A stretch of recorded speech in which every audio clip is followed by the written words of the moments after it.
A boat journey in search of relief was necessary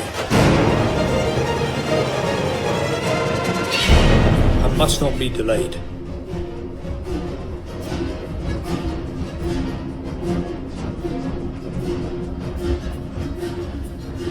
The nearest port where assistance could be secured was Port Stanley in the Falkland Islands, 540 miles away, but we could scarcely hope to beat up against the prevailing northwesterly wind in a frail and weakened boat with a small sail area.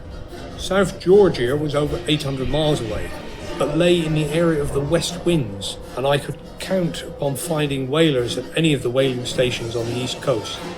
A boat party might make the voyage and be back with relief within a month, provided that the sea was clear of ice and the boat survived the great seas.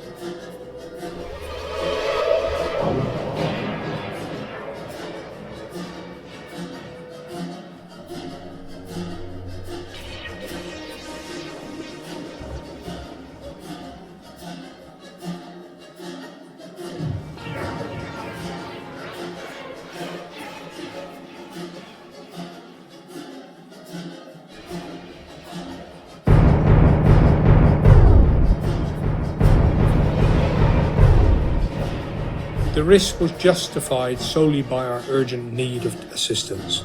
The ocean south of Cape Horn in the middle of May is known to be the most tempestuous, storm-swept area of water in the world. We had to face this sea in a small and weather-beaten boat, already strained by the work of the months that had passed.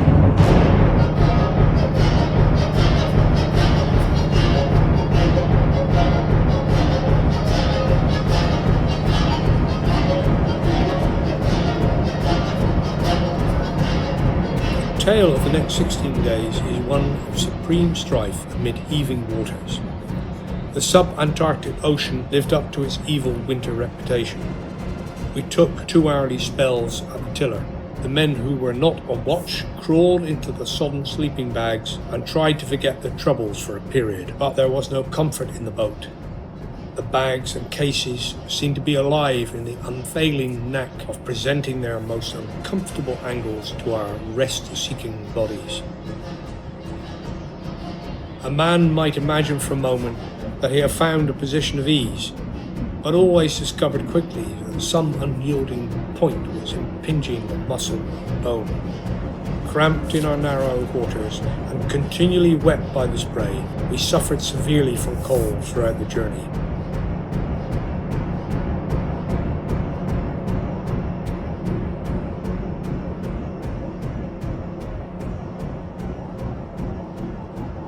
We fought the seas and the winds, and at the same time we had a daily struggle to keep ourselves alive.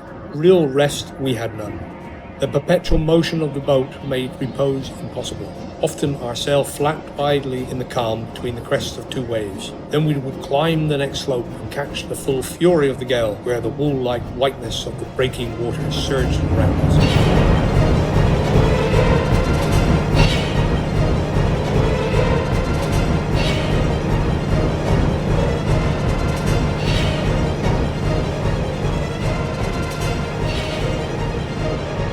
We were cold, sore and anxious. Our vitality was declining owing to shortage of food, exposure and the necessity of maintaining our cramped positions day and night.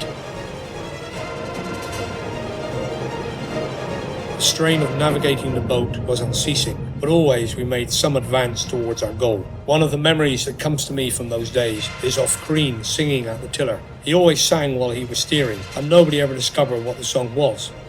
It was devoid of tune and as monotonous as the chanting of a Buddhist monk at his prayers, yet somehow it was cheerful. In moments of inspiration, Crean would attempt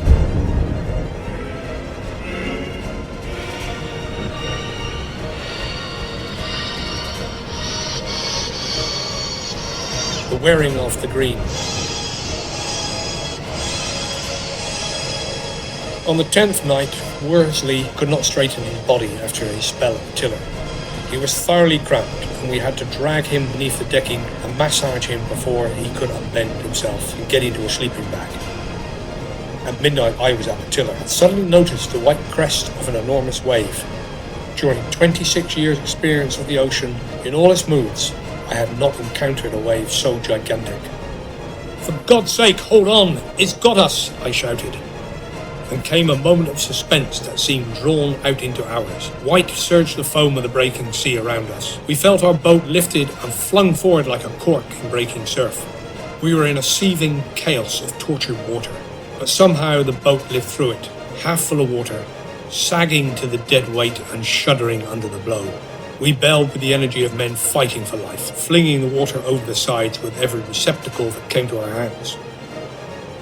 We felt the boat renew her life beneath us. She floated again and ceased to lurch drunkenly, as though dazed by the attack of the sea.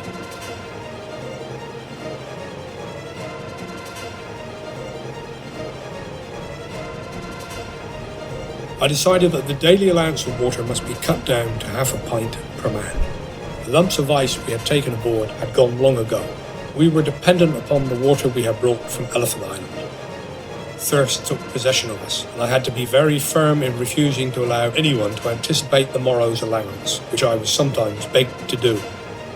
The morning of May 8 broke thick and stormy, with squalls from the northwest, and at 12:30 p.m. McCarthy caught a glimpse of the black cliffs of South Georgia, just 14 days after our departure from Elephant Island. The pangs of thirst attacked us with redoubled intensity, and I felt we must make a landing on the following day at almost any hazard. The night wore on. We were very tired, and a high cross sea was running. About noon, we sighted a line of jagged reef. When we came in again, 3 of the men got ashore, and they held the painter while I climbed some rocks with another line. A slit on the wet rocks, 20 feet up, nearly closed my part of the story, just at the moment when we were achieving safety. A jagged piece of rock held me and at the same time bruised me sorely.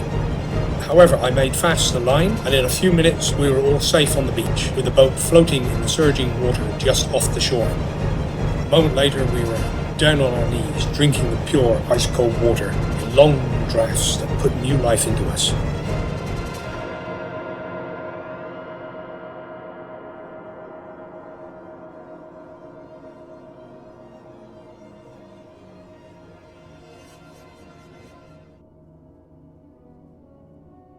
It was a splendid moment.